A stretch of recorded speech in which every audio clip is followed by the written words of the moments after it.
I want to thank all of you for this amazing, progressive, thoughtful, wonderful step forward. The City of St. Augustine Board of Commissioners received praise from the public at this week's meeting. Liz Ryan tells you why. Commissioners unanimously passed several ordinances changing the zoning and preserving much of the Ravenswood neighborhood. Marta Hahn lives there, and she was delighted with their decision. To protect our green, our wetlands, our neighbors from flooding. This is just absolutely wonderful, because if those properties on Florida Avenue and Smith and Evergreen were to be developed, it would be disastrous. It would really have changed the nature of St. Augustine. The zoning there was mixed from residential medium, open low density, and residential general, and has been changed to recreation and open space, conservation, and open land. That area is environmentally sensitive as it sits on the San Sebastian River. Neighbors have been fighting potential development there for years. Ann Solomon also lives there and is relieved it won't be paved over for condos. I appreciate your forward thinking and great job saving all that you did. I believe now in the city much more. I appreciate all the neighbors that came out, and you, the board, had spoken, and we deeply appreciate that. And interested as a neighborhood to help maintain and use that property in a way that does not impact all who live there, from humans to animals to plants. Well done.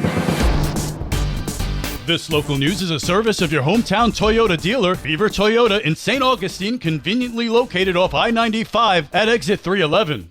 Property taxes are the most transparent tax we pay. We all know what our property taxes are. We see them online at the property appraiser's website. We get a trim notice every year, and we get a tax bill. At Monday's St. Johns County Legislative Delegation meeting, property appraiser Eddie Creamer made a clear case against eliminating property taxes in Florida, an idea some lawmakers are now floating. Creamer warned that removing property taxes would leave local governments and schools vulnerable when the economy dips. So if the economy turns down, which it invariably will, sales taxes will go down.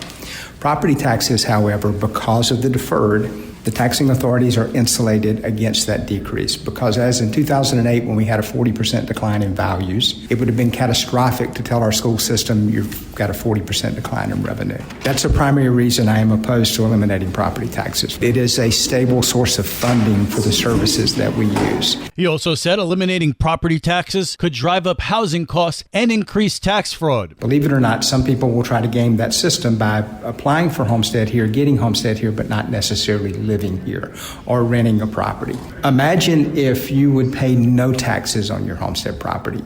Then it would become very attractive to try to game that system on an investment property in Florida or a rental property. The St. Johns County Legislative Delegation, chaired by Senator Tom Leek, heard public testimony Monday on a range of state and local issues.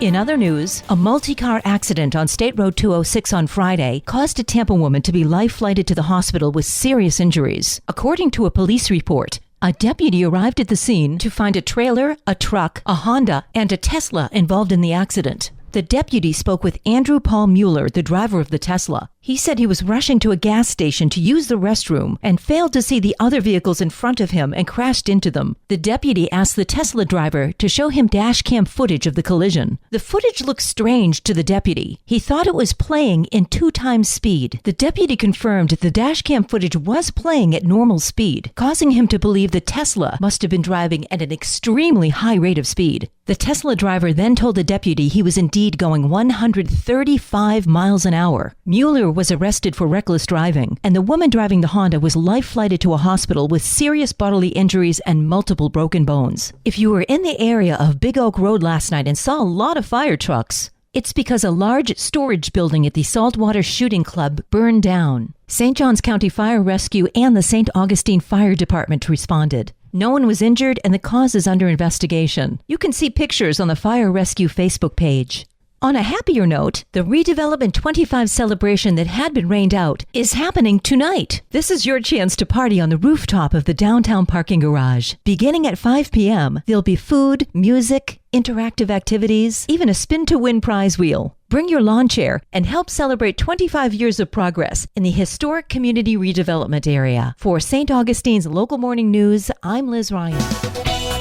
And now you're up to date with St. Augustine's Local Morning News. I'm Rich Carroll.